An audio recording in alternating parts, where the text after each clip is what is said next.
पवन सामने पड़ा एक पेड़ की डाल उठाकर पपीते तोड़ने लगता है, लेकिन उस पपीते की पेड़ के ऊपर सो रही थी एक डरावनी चुड़ैल। पेड़ से पपीते गिरने की आवाज से उसकी नींद टूट जाती है। बात क्या है, इतनी जोर से ये कैसी आवाज हुई? क्या कोई पपीते तोड़ रहा है? जरा देखो तो।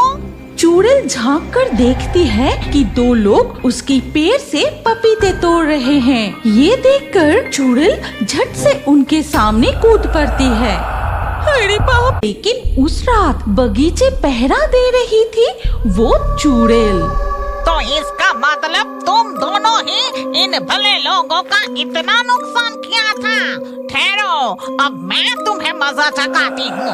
शंभू और कुहेली जैसे ही पपीते तोड़ने जाते हैं, तभी चुड़ैल उन पर पपीते फेंकने लगती है। अरे ये क्या? इस तरह से ये पपीते कहाँ से उड़कर आ रहे हैं? रुको, अभी ये सब देखने की समय नहीं है। पहले इन पेड़ों को काट कर गिराना पड़ेगा।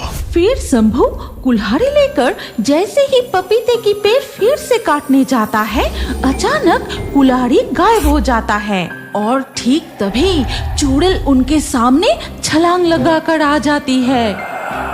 तुम लोगों की इतनी हिम्मत! जलन में आकर इनके पपीते के बगीचे को नष्ट करने आए हो। आज मैं तुम्हें अच्छे से सबक सिखाऊंगी। ये कहकर चुड़ैल उन दोनों को हवा में उठा लेती है। फिर जादू करके उनके सामने मच्छरों का एक झुंड ले आती है। अरे बाप रे! मच्छरों के काटने से मेरा हालत खराब हो गया। अरे बाप रे, कितनी जोर से मच्छर काट रही है। हमें माफ कर दीजिए। हम फिर कभी भी पड़ोसी के नुकसान नहीं करेंगे। हमें माफ कर दीजिए। जाओ, भागो यहाँ से। दोबारा कभी इस इलाके में दिखाई मत देना। ये कहकर चुड़ैल उन्हें नीचे उतर देती है और वो दोनों मच्छरों का डंक खाते हुए वहाँ से भाग जाते हैं। देखो तो जरा! माया की आवाज सुनकर पवन जल्दी से बाहर आता है और देखते हैं रातों रात पपीते के पेड़ बड़े होकर उनमें बड़े बड़े पपीते लटक रहे हैं और पपीते की खुशबू से चारों ओर महक रहा है। तुम देर मत करो, जल्दी से कुछ पपीते तोड़कर बाजार में बेच कर आओ। पवन जल्दी से बहुत सारे पपीते तोड़कर टोकरी में भरकर बाजार में बेचने जाता है। पपीते ले जाओ, पपीते।